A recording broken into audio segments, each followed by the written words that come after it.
नाजरीन इस वक्त अल्हम्दुलिल्लाह हम जैसा कि हमने आपको बताया था कि अगली बार आपको मस्जिद नमरा दिखाएंगे, तो हम उस वादे के मुताबिक मस्जिद नमरा के बिल्कुल करीब पहुंच चुके हैं। तो देखते हैं नाजरीन, मैं नीचे उतरकर गाड़ी से आपको मुकम्मल नज़ारा कराता हूं मस्जिद नमरा का बाहर से, क्योंकि अंदर से तो नहीं खुलती। आपको मालूम होगा कि ये साल में सिर्फ एक ही मरतबा ये मस्जिद खुलती है, तो वो भी हज के दौरान। तो नाजरीन चलो चलते हैं, मैं नीचे उतर कर आप लोगों को ये मस्जिद का नज़ारा कराता हूँ इसके आसपास। चलिए चलते हैं नाज़रीन। इंशाल्लाह हम आपको मस्जिद नमरा के बताएंगे कि मस्जिद नमरा के अंदर कितने एयर कंडीशंस हैं, कितने बल्ब लगे हज़ारों की तादाद में लगे हुए हैं, इसके अंदर कितने हज़ारों की तादाद में पंखे हैं, बाहर की तरफ कितने हैं, इसका कुल रकबा कितना है, इसकी कुल यानी कि इसके आस पास का रकबा कितना है, और ये कितने रकबे पर नमरा एक पहाड़ी है जो मस्जिद के मगरब में वाक़या है। ये मैदान अरफात के मगरबी गोशे में वादी अरना से पहले है। इस मस्जिद की जो दीवार मक्का मुकरमा की तरफ पड़ती है वह हरम और मैदान अरफात के दरमियान हद फाजिल की हैसियत रखती है।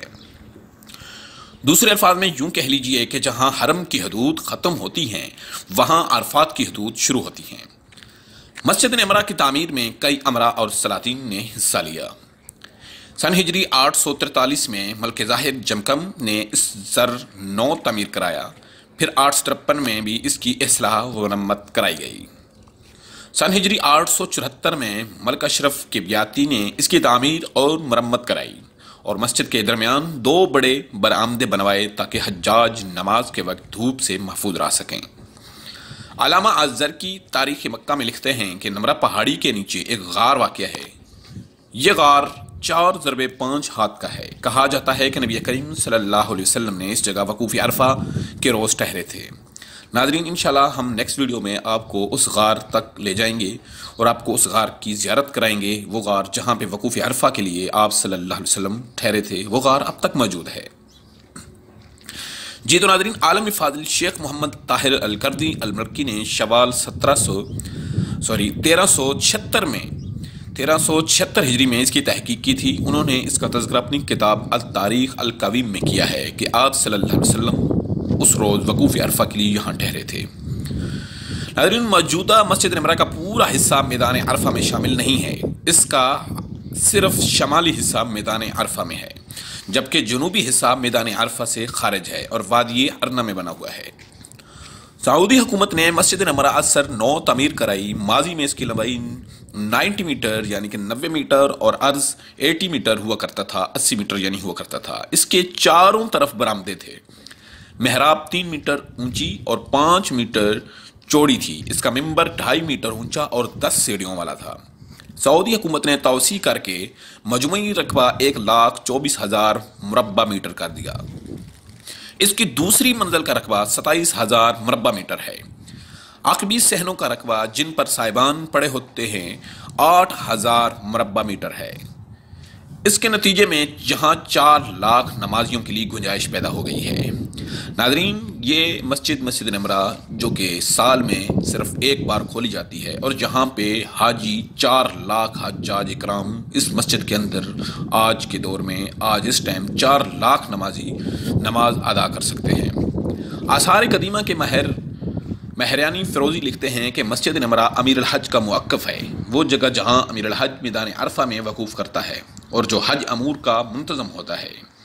यहाँ सबसे पहले हज़रत इब्राहीम अलैहिस्सलाम ने ज़हर और असर की नमाज़ें जमा करके अदा की थीं। तब से अमीर अल हज इस जगह वकूफ़ करता रहा है। हज़रत इस्माईल अलैहिस्सलाम की औलाद के बाद मैदान अरफात के इंतज़ामात देखने के सहरा हज़रत इस्माईल के ननिहाली आज़म जरहम अल-गौस बिन मरबन के सर जाता है, जो अपने मामूओं के साथ खाना काबा की खिदमत किया करते थे। उनके बाद कसई और उनकी औलाद को ये सआदत मिली कि फ़तह मक्का के बाद रसूलुल्लाह सल्लल्लाहु अलैहि वसल्लम और आप सल्लल्लाहु अलैहि वसल्लम के बाद खुलफ़ाए राशिदीन, फिर अमीरुल मुमिनीन, इमामुल मुस्लिमीन या उनके मुकर्रर करदा अमीर हज इस काम को अंजाम देते रहे। नाज़रीन, उम्मुल कुरा यूनिवर्सिटी में इस्लामी फ़नून और आसार कदीमा के प्रोफेसर डॉक्टर नासिर अल हारसी का कहना है कि मैदान अरफात में इस जगह मस्जिद अल सग़रात के नाम से एक मस्जिद हुआ करती थी। ये जबल रहमत के नीचे बनी हुई थी। ये पहाड़ी की चोटी पर चढ़ने वाले के दाएं जानब जनूब मशरक़ में बनी हुई थी। یہ مسجد رسول اللہ صلی اللہ علیہ وسلم کے وقوف کی جگہ کے احیاء کے لیے تیسری صدری۔ جی ناظرین، معذرت خواہ، ہم آپ کو باہر سے دکھاتے ہیں گاڑی میں بیٹھ کے، کیونکہ اس کا بہت بڑا رقبہ ہے تو ہم پیدل تو نہیں چل سکتے، تو ہم آپ کو اس کا نظارہ باہر سے کراتے ہیں اور آؤٹ سائڈ ایریا سے آپ کو گاڑی پہ بیٹھ کے اندر سے میں آپ کو سارا نظارہ کراتا ہوں اور ساتھ ساتھ معلومات بھی سنیے۔ اور کے بعد قائم کی گئی۔ اس سے مسجد الصخرات کے نام اس لیے دیا گیا کیونکہ یہاں صخروں یعنی چٹانوں کے درمیان واقع تھی۔ نبی کریم صلی اللہ علیہ وسلم نے اس جگہ وقوف فرمایا تھا۔ علاوہ ازیں جبل عرفات کی چوٹی پر ایک اور مسجد تھی جسے جبل رحمت کی مسجد کہا جاتا تھا۔ مسجد نمرہ سے ظہر اور عصر کی نماز اور خطبہ عرفہ پوری مسلم دنیا کو دکھانے اور سنانے کے لیے عظیم الشان ریڈیو ٹی وی سسٹم نصب کر دیا گیا ہے۔ یہ نظام جدید طرز کا ہے، یہاں مصنوعی سیاروں کے ذریعے پوری دنیا کو خطبہ دکھایا اور سنایا جاتا ہے۔ یہاں قرآن پاک کے ہزاروں نسخے رکھے گئے ہیں۔ روشنی کا زبردست انتظام ہے۔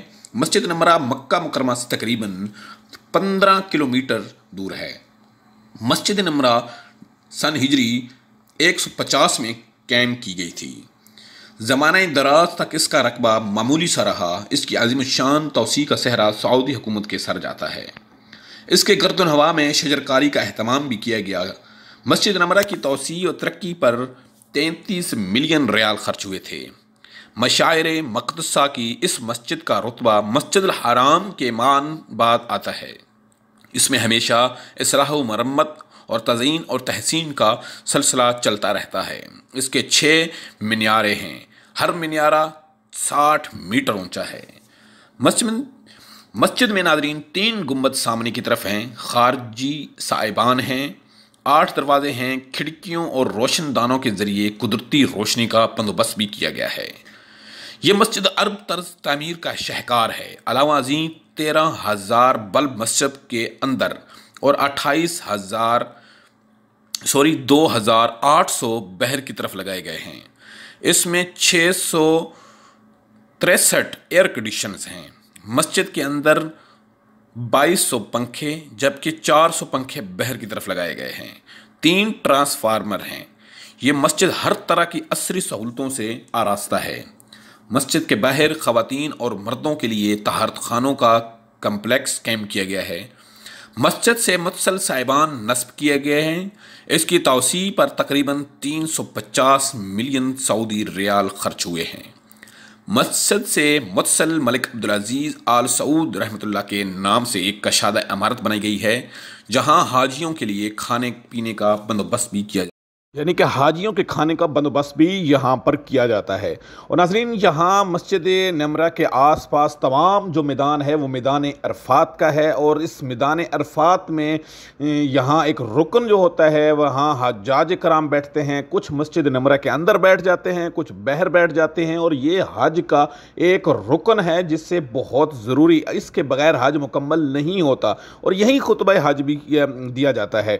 اس کے علاوہ یہاں اب تو اس میدان کے اندر بہت سارے درخت بھی لگ گئے ہیں، اور اس کے علاوہ اگر آپ میرے چینل پہ جائیں وہاں پر آپ کو میدان عرفات کے بارے میں وہاں آپ کو مکمل آپ کو مل جائے گی ویڈیو، اور درخت کس شخص نے لگائے تھے۔ پاکستان کا ایک صدر تھا جس نے میدان عرفات کے اندر تمام درخت لگائے تھے، وہ اس کا لنک میں جو ہے وہ ڈسکرپشن میں دے دیا ہے، آپ وہاں جا کے اس پہ کلک کریں اور وہ ویڈیو بھی آپ دیکھ سکتے ہیں کہ کس شخص نے وہاں پہ میدان عرفات کے پورے میدان عرفات کے اندر یہ درخت چھوٹے چھوٹے لگائے تھے، جو آج بہت بڑے ہو کے سایہ دار بن چکے ہیں وہ درخت، اور آج حجاج کرام وہاں بیٹھتے ہیں ان سایہ دار درختوں کے نیچے۔ یہ بھی ایک پاکستان کو ایک نمبر دیا جاتا ہے اس میں۔ اور اس کے علاوہ یہاں جتنے بھی حجاج کرام دنیا بھر سے آتے ہیں، تقریباً 40 سے 50 لاکھ لوگ اس میدان عرفات اور مسجد نمرہ ہے وہ اپنے اندر سمیٹ لیتی ہے۔